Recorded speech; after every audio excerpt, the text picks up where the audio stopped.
ရုံပိုင်းဆိုင်ရာရှင်သန်မှုဟာအဆုံးစွန်တော့ပန်းနိုင်မဟုတ်ဘူးဆိုတာကိုကျွန်တော်တို့ The Great Flu မှာတွေ့ရမှာဖြစ်ပါတယ်။ဆိုတော့ The Great Flu 2025ရုပ်ရှင်ကိုကြည့်ပြီးတဲ့အခါကျွန်တော်တို့ခေါင်းထဲဆွဲကြံခဲ့တာကရေလိုင်းကြီးတွေမဟုတ်ပါဘူး။လူသားတွေရဲ့ရှင်သန်ခြင်းအတိတ်ပဲပါ။ကျွန်တော်တို့ဟာ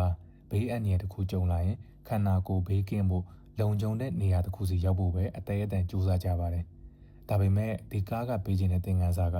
Humanity's future isn't about bodies, it's about feelings ပါ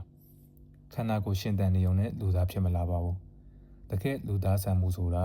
ခက်ခဲတဲ့အခြေအနေတွေကြားမှာတခြားသူကိုစာနာတတ်တာချစ်တတ်တာနဲ့စိတ်တန့်ကြံ့ခိုင်မှု emotional resilience ရှိတာကိုဆိုလိုတာပါဒီရုပ်ရှင်ထဲမှာစိတ်ဝင်စားစရာအကောင်းဆုံးအချက်က AI ဉာဏ်ရည်သူကိုလူတစ်ယောက်လိုခံစားတတ်အောင်ထပ်ခါတလဲလဲ simulation တွေလုပ်ပြီးသင်ကြားပေးနေတာပါအထူးသဖြင့်မိခင်တယောက်ရဲ့မြစ်တာကို AI ကနားလည်ဖို့ကြိုးစားနေတာပါဒါကဘာကိုပြတယ်လဲဆိုတော့နေပညာတွေဘလောက်တိုးတက်ပါစေရုပ်ပိုင်းဆိုင်ရာတွေဘလောက်ပြည့်စုံပါစေမြစ်တာနဲ့နှွေးထွေးမှုဆိုတဲ့ခံစားချက်မရှိရင်လူသားမျိုးနွယ်ရဲ့အနာဂတ်ဟာအတိတ်ပဲမဲ့နေမှာပါကျွန်တော်တို့ရဲ့ဖြစ်တည်မှုကိုတန်ဖိုးဖြတ်တာဟာငါတို့ဘလောက်အသက်ရှည်ရှည်နေရတယ်လဲဆိုတာထက်ငါတို့ဘလောက်နက်နက်ရှိုင်ရှိုင်ချစ်တတ်တယ်လဲဆိုတာပေါ်မှာပဲမူတည်ပါတယ်ဒါကြောင့်ဒီနေ့ခေတ်လိုပြန်ဆိုင်မှုပြင်းထန်ပြီးခက်ခဲတဲ့လောကကြီးမှာကျွန်တော်တို့ကိုယ့်ကိုယ်ပြန်မေးကြည့်သင့်ပါတယ်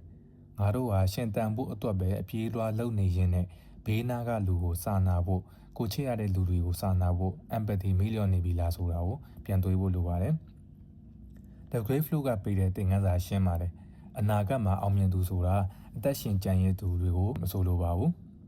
။စိတ်ဓာတ်မပြတ်စေပဲသူတစ်ပါးကိုချစ်နိုင်တဲ့နှလုံးသားရှိနေသူတွေကိုလာဆိုလိုတာပါ။ကဘာပြက်ကတ်ကနေလွတ်မြောက်ဖို့ကြိုးစားတယ်လို့ပဲသင်ရဲ့စိတ်နှွေးထွေးမှုကိုလည်းမပြောက်ကွယ်သွားအောင်ထိန်းသိမ်းဖို့လိုပါတယ်။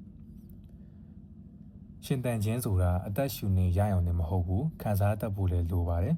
ဆိုတော့ဒီရုပ်ရှင်တွေက AI နဲ့မိခင်မြတ်သားကြားကဆက်နွယ်မှုကိုရောသင်ဘယ်လိုမြင်လဲ